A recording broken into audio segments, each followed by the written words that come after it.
So Jamtara is a town which is popular for phishing attacks. So what do I mean by phishing? So phishing is just scamming people on phone. So they will try to ask you for your personal information like your credit card details, your passwords, your personal information like where you live, your phone number, not phone number, and all those personal information sort. So Jamtara is a town which is famous for this sort of stuff. So people have major hubs there, and some people deciding they have full-time job of doing phishing attacks and getting information from unsuspecting victims. Yeah, so also if you want to know more about it, there is also a web series on Netflix titled Jamtara. So you can get to know more about that in the web series. So here are the four most common types of scam calls. So earlier when I said we are going to understand the scenarios of various fraudsters trying to scam you. So these are the most common scenarios. Your credit card or debit card will expire. So, for example, you have gotten a call from a person who is claiming to be from your bank. So she would say your credit card or debit card is expiring. So you need to provide it with the details first, so that we can increase its expiry date. And calling from a mobile service provider, maybe like your plan has been expired, or maybe your phone number is getting blocked, or something which is basically threatening, so that they can create a sense of urgency and you will act without thinking, because they are creating sense of urgency and you are getting caught in it. Missed calls from an unknown number. So what people this is not very common, but what people do is they call from an unknown number. So basically, if you get any missed call from unknown number, you shouldn't usually call back, but people out of curiosity may call back. So that is a very common scam call technique. And calls from income tax department, this is also very common. So what so let me give you explain it to you a bit further. So maybe you may get a call from income tax department. They may claim that you haven't paid your tax, now you have to pay this and this fines, you need to provide card details on everything like that. So they basically call and threaten you, and like they ask you for some information, and if you don't provide them this information, there would be like serious consequences. But in reality, that is just a scam call. Another is cheating bank customers using Google Maps. So here in a few minutes, I'm also going to give you a demonstration of how this works. Fraudsters misuse Google's user-generated content policy by editing the bank's phone number, which is posted on Google Maps, and replacing with their own phone number. So let me explain it to you. So first of all, whenever you search for a place in Google, for example, there is a restaurant nearby. So how does Google get the information about the restaurant? For example, there is a restaurant named Hichki here. So you need some details about that. So Google allows us, the users, to add details about a specific place. So this is inherently very insecure, because anyone can edit place and provide it with fake details. So let me give you an example here. I'm going to open up my browser.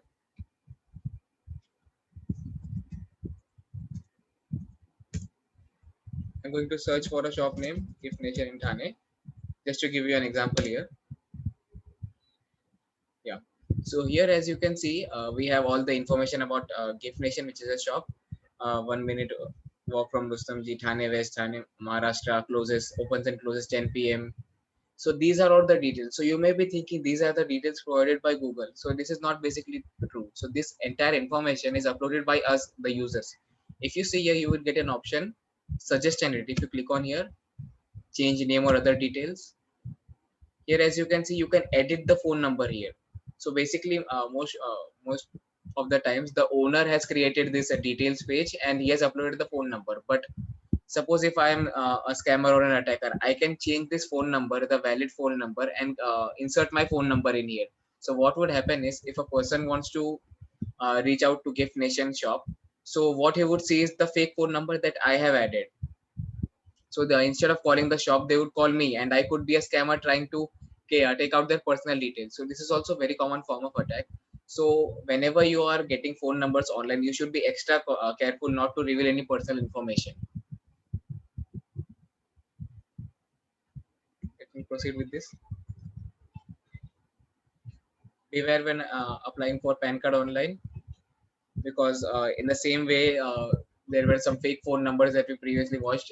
You may also get some fake websites. They look like the legitimate one.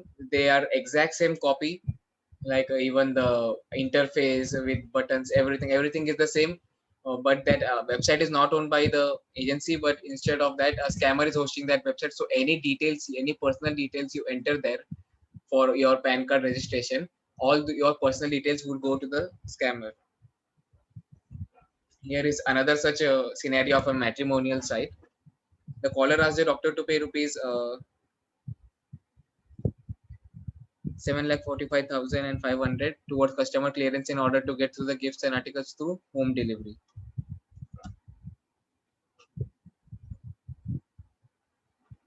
Yeah. So if some of you follow through some tech related news, there are like many of those headlines which come weekly. Like for example, maybe a person scanned the QR code, maybe he was ordering some food from Swiggy or whatnot, and they got charged 45,000 on their bank account. They got charged 1 lakh on their bank account. So as after demonetization, many things are becoming cashless. Many of the vendors are starting to adopt online mechanisms of payment. For example, Google Pay or Phone Pay, everything like that. So you may see that there is one most common payment method there is just a QR code. You just need to scan that, enter the amount, and click on pay. So it is a very insecure method for now, because they may have a QR code in which you don't have to enter the amount. The amount is already in the QR code. You just have to scan it, and the amount will be automatically deducted from your e-wallet. So you are not aware. You may be thinking that you are paying 100 or 200 rupees. You may be spending way more than that. So you should always verify that. If many of you may watch TV, so you may also have seen that recent ad of Google Pay, in which there is a boy who is paying a rickshawala some money using Google Pay, and there is a lot of traffic around him because he's taking too much time to pay money using Google Pay. But he still stays there, verifies the QR code information that whether he's paying the right amount or not, and then he pays. So here is the classic scenario in which he's under pressure. He needs to act fast, but still he checks the QR code twice. He checks the amount he's sending to the rickshawala twice, and sees whether it matches what he's saying or not. How people get cheated by visa fraud. As the number of people traveling abroad rises each day, frauds related to recruitment in overseas destinations and immigration countries like USA, UK, Australian, European countries are on the rise. So this is not very common, cheated by visa frauds, but there are like some cases in which like you may get some job offers to work overseas. Like many of us are tempted to like go overseas. For example, you have a job opportunity to work in Dubai or US, Australia, so you may get tempted. They may like give you some fake emails that this is your package, this would be your working conditions, you would be working in this country, so you may be tempted to this, but most of them are scams. So you should always verify it. For example, if you're getting an email from some suppose XYZ corporation, so you should always look it up on Google and verify whether their claims are right or wrong, or whether it's a made up organization, or whether it's a real organization in the first place. Yeah, this is the same as I showed you before. How people lose money by calling fake customer care number. The fraudster asked the victim to scan the QR code to get the refund. As soon as they scanned the QR code, 50,000 was debited from his bank account. Yeah. So here in this slides we have two scenarios. First of, as I showed you before, how easy it is to edit any number of any place. So I could very well input my number, and I could scam people. So it is very easy for people to do it. You should always be careful if you're finding numbers or even support emails online, because they may also be like an attacker's email or phone number. And also here we have a very innocent looking QR code. Suppose you scan it with your UPI payments, thinking that you are paying, for example, 400, 500 rupees. But in this case, 50,000 rupees was debited from his bank account. So QR code is a very powerful tool that we must use wisely. And whenever you're scanning QR code, you must think twice and always verify whether the right amount is being deducted from your account or not. A newlywed couple lost 50,000 while booking flight tickets. To book flight tickets, the link containing a form was sent to the couple's number. While filling the form, they were asked to provide the bank account number. As soon as the form was submitted, couple received an OTP. Then they were asked to share this OTP with the travel agent. Immediately after sharing the OTP, the rupees 50,000 was debited from their bank account. So let me explain this scenario to you. So what happened was, this newlywed couple were trying to book plane tickets, and they had a mediator with them, which is our travel agent. So they are getting their flight tickets for 50,000. says they were booking their flight tickets, and while booking their flight tickets, the travel agent was booking their flight tickets and they had an OTP. So travel agents asked for their OTP and took their OTP, bought the tickets, and also with their OTP, instead of after buying the tickets, he also took out 50,000 rupees from this couple's account. So here, as you can see, this is a transaction related to money. This is a transaction related to booking your flight tickets. You should always do it yourself, and you shouldn't like keep someone in charge of it. As you can see, they had a very untrustworthy travel agent who basically took their OTP and instead of booking plane tickets, he used it for his own personal benefit and took out 50,000 rupees from their account.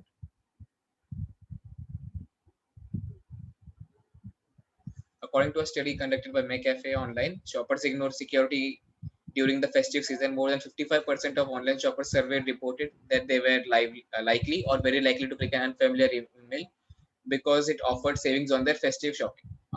So here comes a very interesting topic of phishing. So basically, you get phishing emails like you are getting this discount, you're getting this for free, that for free. So most of us are already aware that these are fake and we should not click on these websites.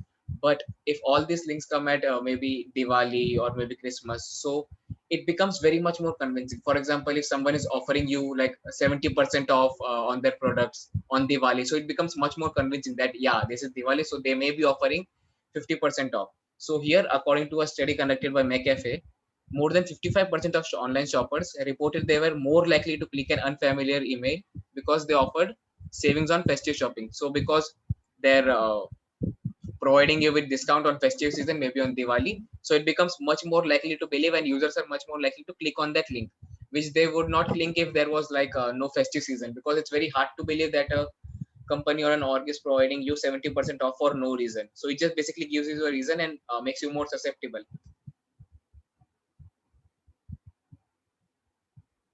Flipkart has allegedly suffered a fraud of rupees 1.56 crore between January 2016 and November 2017 due to refunding customers who claim that they received stones and mud instead of the items ordered.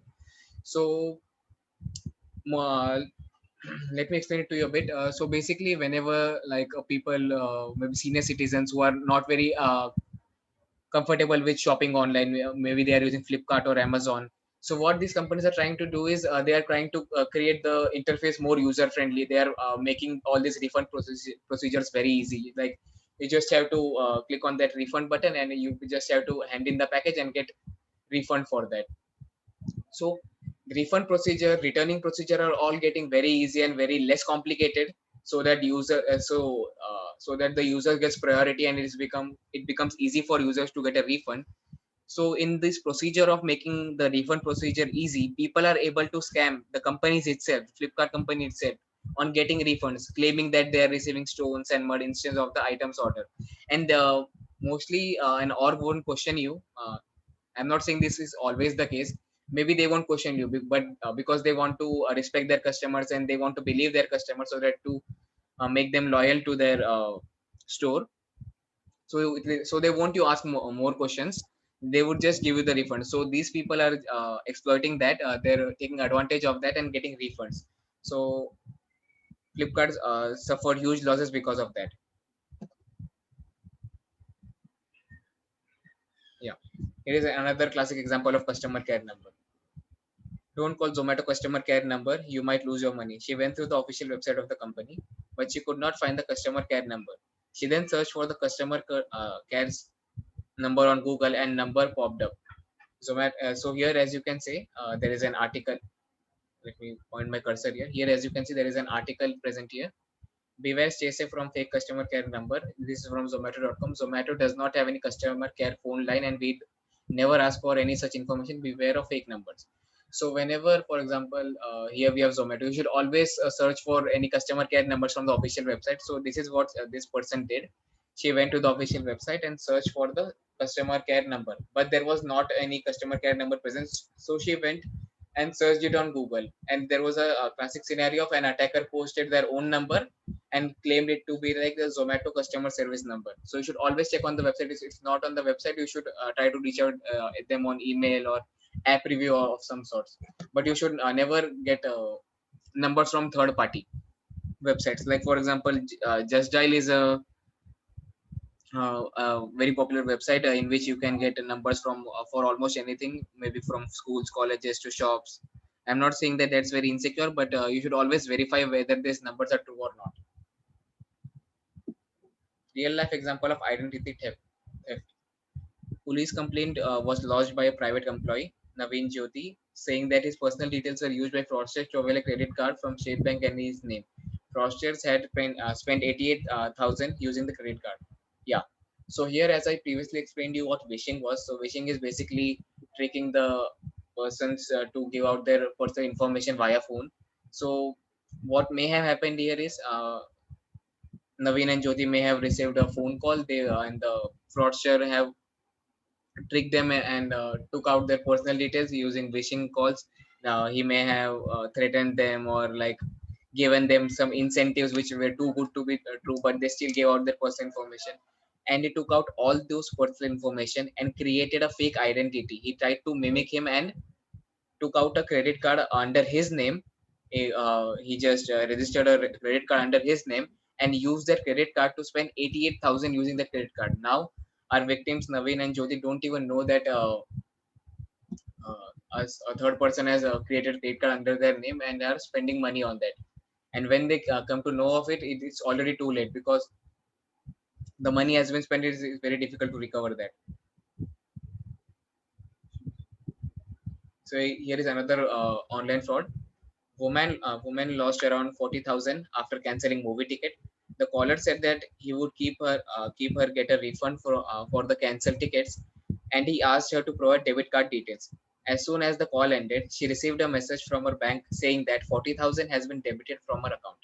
If you remember clearly, just a few slides before, we had a couple who were trying to book tickets, and they had a middleman, and which was a travel agent. Here they also have a middleman in here.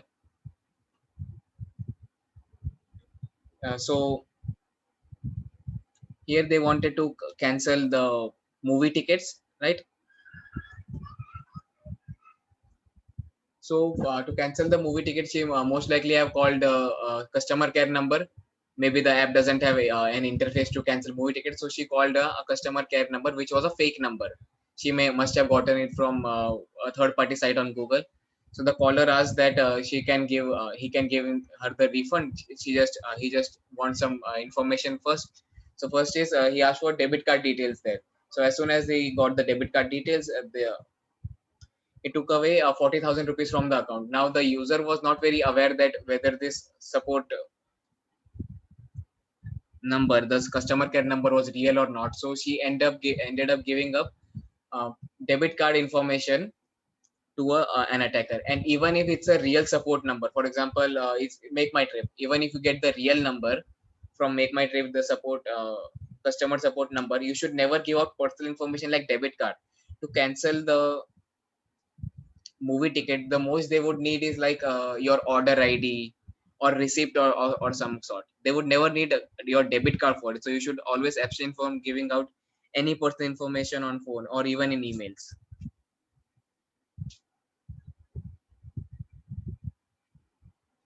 Fake Paytm apps used to con shopkeepers. Shopkeepers and merchandise owners in Hyderabad are being duped by people through a prank Paytm app where fraudsters show completed payment message on the fake app after their purchase and walk away with the goods without actually paying for it. So this is basically imagine a scenario in which like just after demonetization, many of the shops are adapting to the new technology. Many of the shops are. Wait a minute.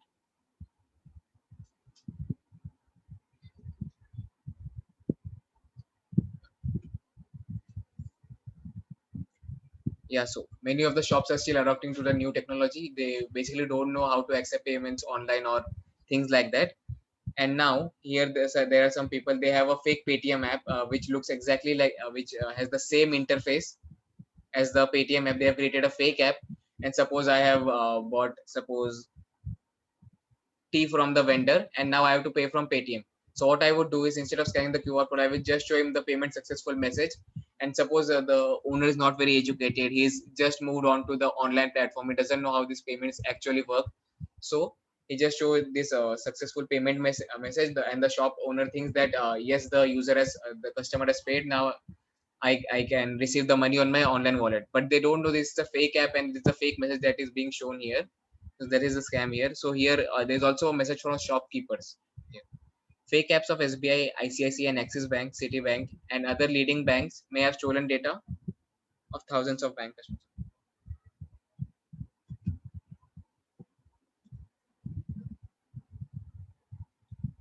This is like a very basic. So the next example I'm going to tell you about is it is a very basic phishing email sort of thing. Don't fall for lucky draws by online shopping portals. She was told that she had won a smartphone worth 15,000. To receive the phone, she was asked to deposit 3,500. So this is like you have won this lottery of some sort, and you just have to give this certain amount of money as a deposit. For example, you have won this lottery, but it's all in dollars. So as to convert it into Indian currency, you just need to give us so and so money so that we can convert it for you and give it back to you. So basically these are all just scams. They aren't going to give you anything. They just want to take your money, because there's no reason they would give you something for free.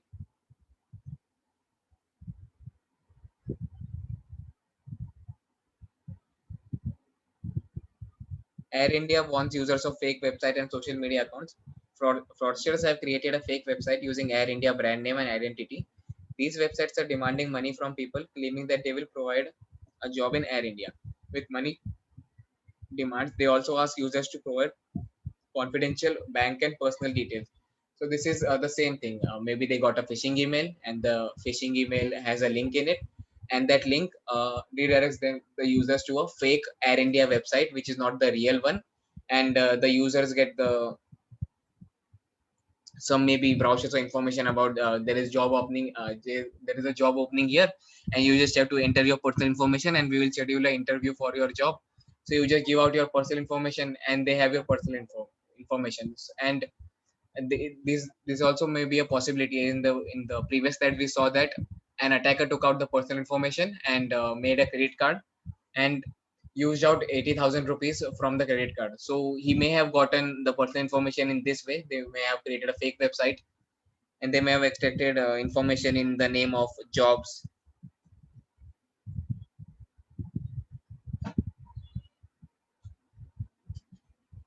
uh, want to install FASTag on your car? Beware of this fraud. So what is FASTag? So whenever you in this feature is very limited to very less toll offices. So FASTag is basically a card in which you, for example, if you are a frequent traveler, you just keep that FASTag and you don't have to pay toll. You just have to recharge your FASTag card, and it will be automatically deducted from your card. Each time you pass through this gate, your money would be deducted from your FASTag card. This is basically a method of wirelessly paying toll, and it is a subscription based method. Fraudsters pretend to help people register the FASTag and steal money. Recently, a person from Bengaluru lost rupees 50,000 to this fraud. So let me give you a scenario here. Suppose you are in your maybe a local toll booth. So the person has noticed that you travel here regularly, maybe every 5 days in a week for a month. So he noticed that you are a regular customer. And suppose this toll naka does not support FASTag. For example, they don't have any RFID receptors or everything like that support that is required for FASTag support. And he tries to like con you. Like he says that you travel here frequently. I recommend you to get this FASTag so that you don't have to ever stop again for toll. You just can recharge in your card, and it would be automatically deducted from it. So this may firstly sound very convincing. Like this is a toll office. This may have this support. They may have FASTag, but you should always verify that whether this is real or not. So here, a man from Bengaluru lost 50,000 to this fraud. So maybe the person collecting the toll may have said that you can register for this FASTag. I will recharge you of 50,000, and you can maybe go in without paying toll. You just have to. It would be automatically deducted from your FASTag. So you should always be careful around this. Cyber criminals cheat people by posing as police officers. Fraudsters call victims, claiming to be cybercrime slaves. The caller frightens the victims, accusing them of various cyber crimes. They then pretend to be Vodafone executives and say that they have received a complaint against these people for carrying out cyber frauds. So basically, it's maybe an aggressive form of threatening. So here, what they, instead of saying that this will be deactivated, that will be deactivated, they are basically accusing you that you have conducted, you have done this cyber fraud, you are the scammer, and we have gotten to know, and we have got in touch with Vodafone executives, and now you may be fined or you may be jailed. So basically, they threaten you, and they try to take out personal information from you, because anyone would be scared if like police is accusing you, or any officials are accusing you. So most of the users who are not aware get scared easily and give out personal details. So you should always be aware. For example, if you are getting SMS, you should always verify whether they are from the right source or not.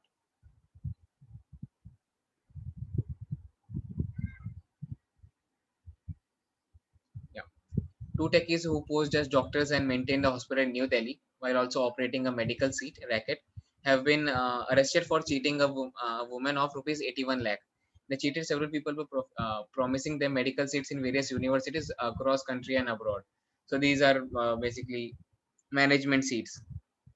So two techies who assume that they, not assume, they con people, uh, make convincing them that they are doctors in so and so hospital in New Delhi, and they can arrange medical seat in their hospital if you are willing to pay a certain amount of money.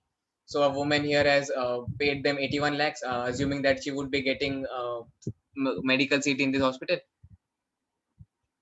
but she got cheated because they are not actual doctors and they don't actually own a university to give them seats. So you should always be careful if you are going to such you are doing such covert payments, because it's not actually on board. So scammers usually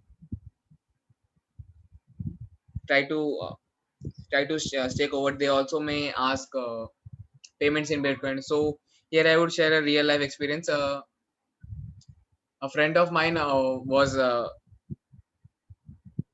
recently under a ransomware attack. So what happened was, we basically maybe have clicked on a link and his entire files on his computer were encrypted, all his personal information details, and they asked for if he wants his data back, they have to pay in cryptocurrency, maybe bitcoins. So why are they asking for bitcoins? Because if you pay in bitcoins, there is no record of transaction. Even if you're paying with bank, they may be able to track you, like to whom is this payment going, who does this bank account belong to. But in Bitcoin, there's no such record. So most of the attackers try to maintain a covert presence by using Bitcoins here. So I just give you an example here.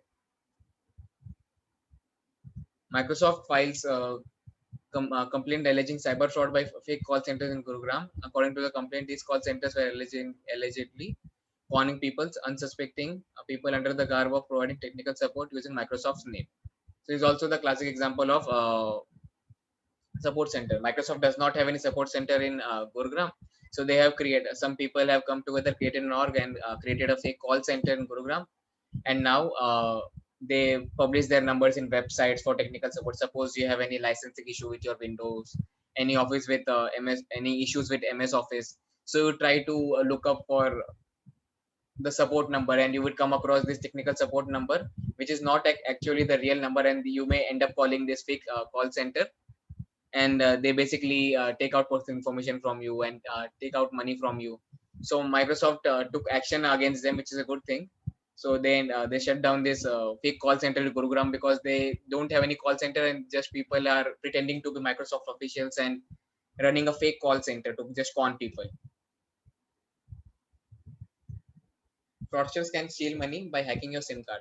According to the police, the fraudster might have deactivated the victim's SIM card after hacking his email account to generate a replacement request and operate and obtaining the replacement SIM. So what happened was, a victim was hacked using his email account. He may have clicked on any phishing link and may have installed any malicious software which took over his system, maybe his mobile phone in this scenario, and they deactivated his SIM card, and they went to the cell provider and they asked for a replacement. So the user is not even aware that his SIM card has been deactivated and the SIM card has been replaced. So attacker has deactivated and then replaced the SIM card.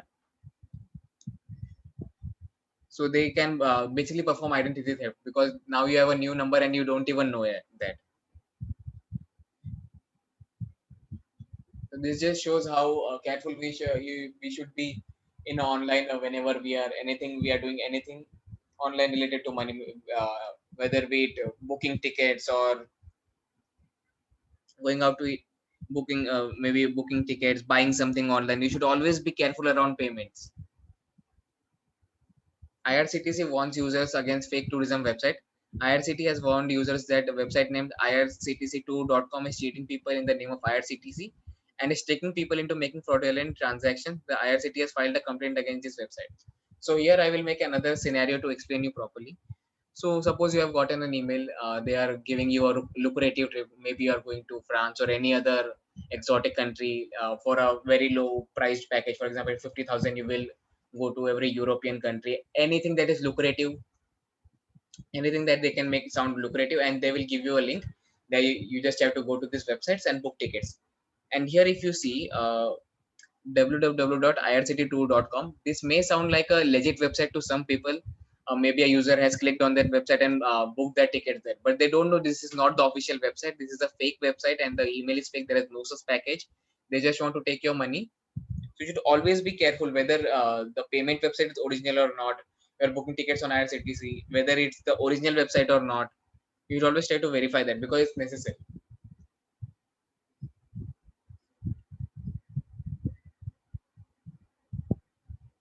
IRDI warning on fake website.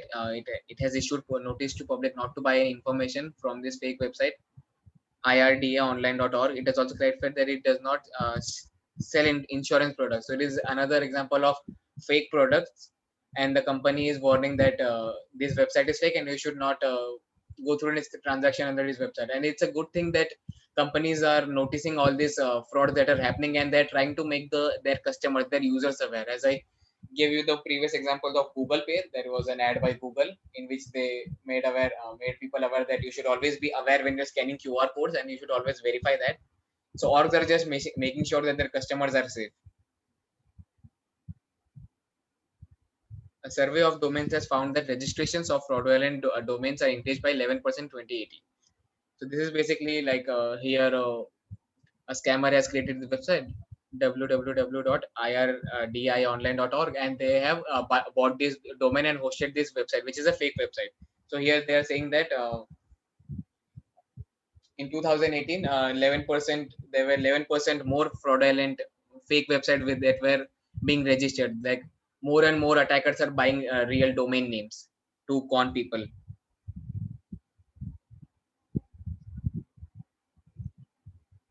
So this so yeah, beware if you use the facial recognition feature to unlock your phone. Recently, a man from China was robbed by his roommates using the facial recognition feature of his phone. While the man was sleeping, his roommate stole his phone and unlocked it by pointing it at his sleeping face.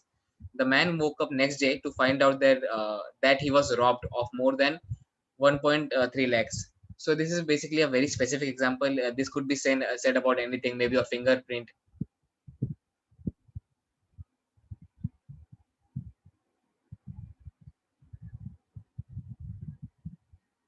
21-year-old student duped of rupees 5.8 lakh by cyber fraudster. The fraudster allegedly emailed the student that he had won an online lottery, and on the pretext of giving him the winnings, extracted the money from him. Yeah, so this is the classic scenario that I explained you before, but this is a bit different. Crime scene online shop. This is the scenario that we are going to explain. The person from New Delhi had received a call from an online shopping portal called Quick Shopping for You, saying that he had won an iPhone in a lucky drop, but the company told him that he had to pay GST worth 6,400, which seems legible, to receive the prize. He trusted them and paid 6,400 via Paytm. After some days, they again called him and said that the iPhone which he was supposed to receive has been damaged by the courier company, and compensation of rupees 1,05,000 would be paid by the company for the same.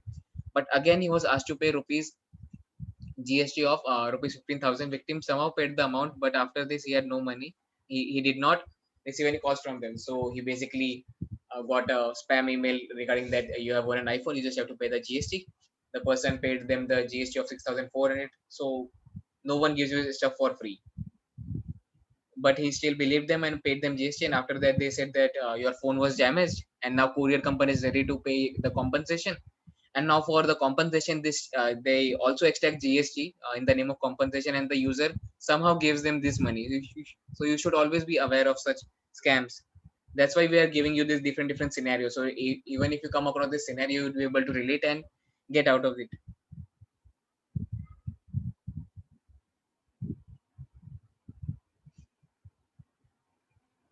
Watch out for scams this tax season. People are receiving text messages supposedly from the IT department. The SMS says that the tax recipient has received an email income tax fraud and includes a bank account income tax refund and includes a bank account number. The fake email address appears as while the original email address is yeah. So this is basically that in the SMS they are giving you income tax refund and they have given you this email address to revert to. So here, as you can see, there are two different email addresses here. They both look exactly the same, but here you can see there is income tax India filing.gov.in in the upper one and income tax e-filing.gov.in. Now you may think that this is legit. E-filing may be like it may be electronic filing, like just like email. So it is very easy to con people on this fake of email address. So you should always verify whether it is a real email address or not that you are reverting to.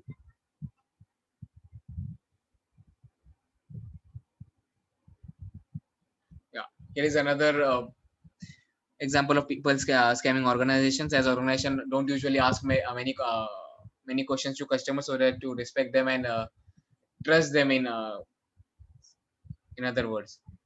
A group of so the fraudsters buy some high-end phones, maybe iPhone or OnePlus phones. They just bought that phone, and for refund they took out the phone and they kept dummy pieces in that box and refunded it. So what so they got the phone, they got the refund, and they just scammed Flipkart and by giving them this dummy phones.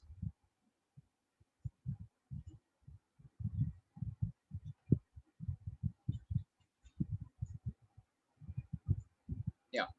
So here is another example. This is yeah. But let me explain this. Users were asked to provide information like name, age, phone number, and state of registration.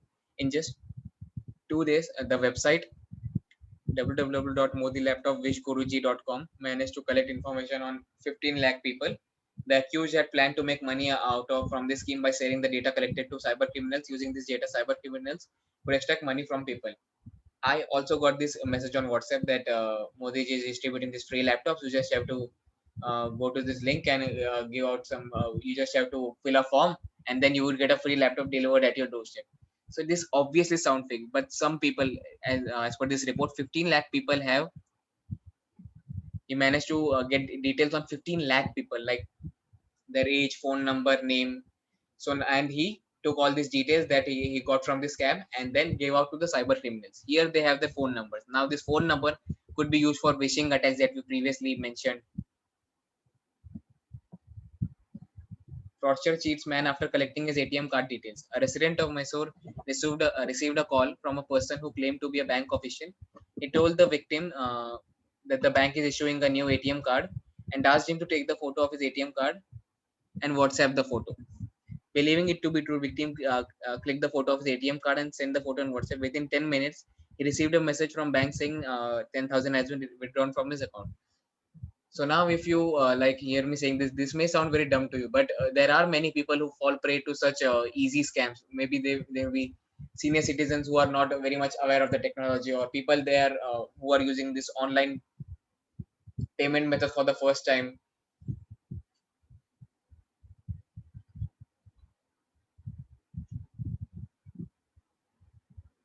Fraud alert: ICICI Bank customers lose money to EMV chip card skimming.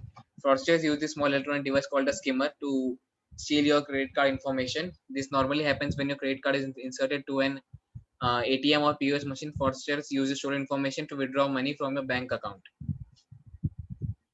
So just to give you an example, so this is basically a scenario that there is some sort of a camera which is present just above the keypad. So whatever you enter would be recorded in form of video, and attackers may would be very likely to get your pin and use that pin to take money from your account.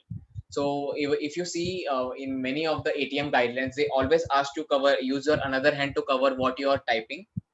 uh, the pin you're typing, you should one hand to cover, and then below that hand you should start typing your pin, so that even if there is any like a camera planted there, it won't be able to record your numbers, the numbers you have pressed.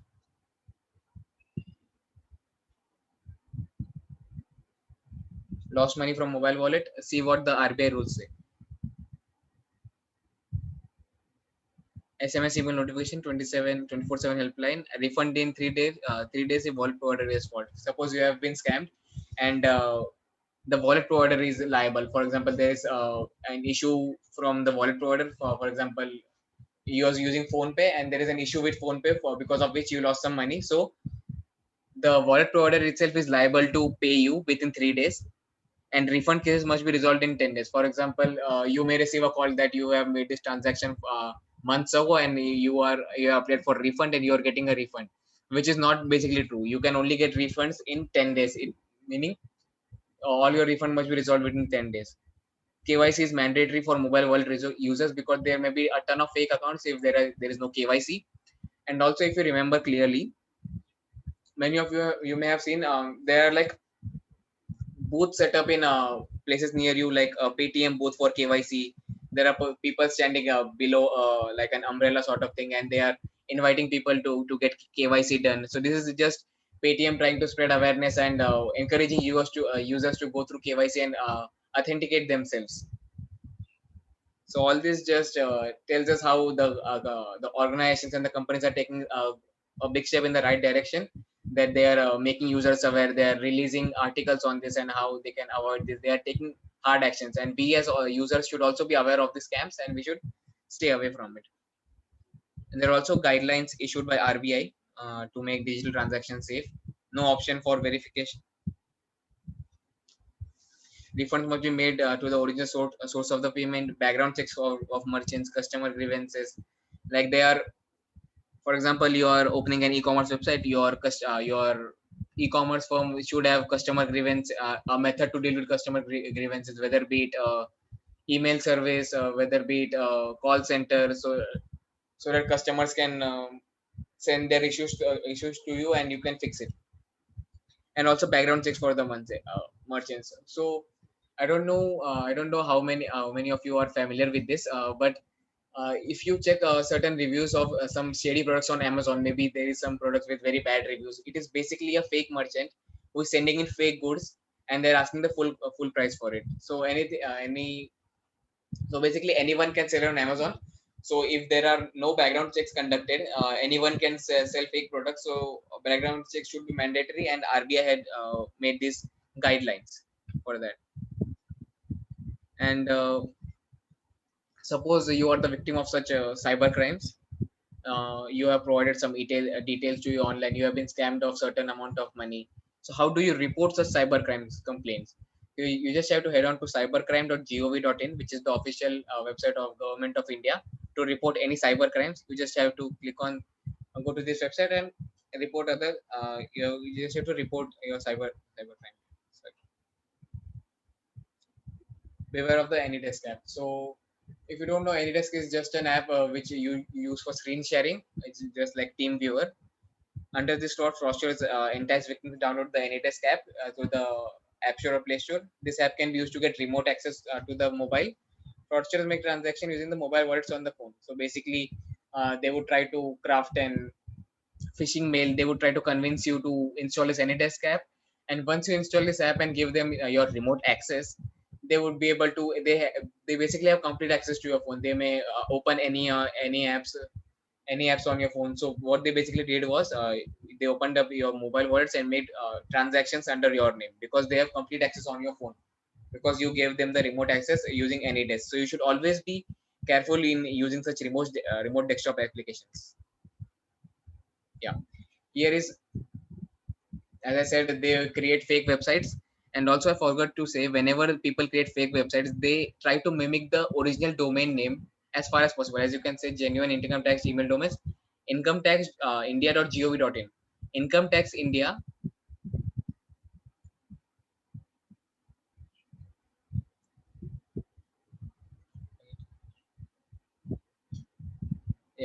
here is incometaxindia.gov.in. So for example, these both are genuine, but if I made this website, if I created this fake website and I would purchase the domain www.incometaxindia.gov or just .in, so most of the users won't be suspecting because they don't know what the real website is, and this website sounds very much legible because it's incometaxindia.in or gov.in. Most of the people don't expect the website to be fake, but you should always uh, try to verify that whether this website is genuine or not. Yeah, here is another tip of the day which I already mentioned here. You should never simply look up your customer care number. You may get any third party fake numbers from third party websites. You should always go to their official website to get their customer care support. So I think we are.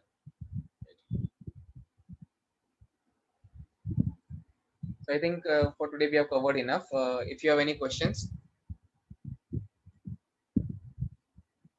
you may ask now.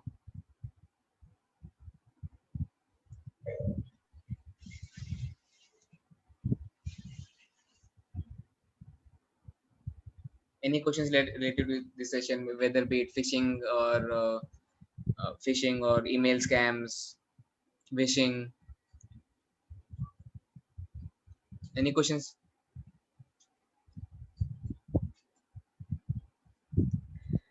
All right, so I think if there are no questions, you guys can reach out to us, and you can write to us as well. So I'll just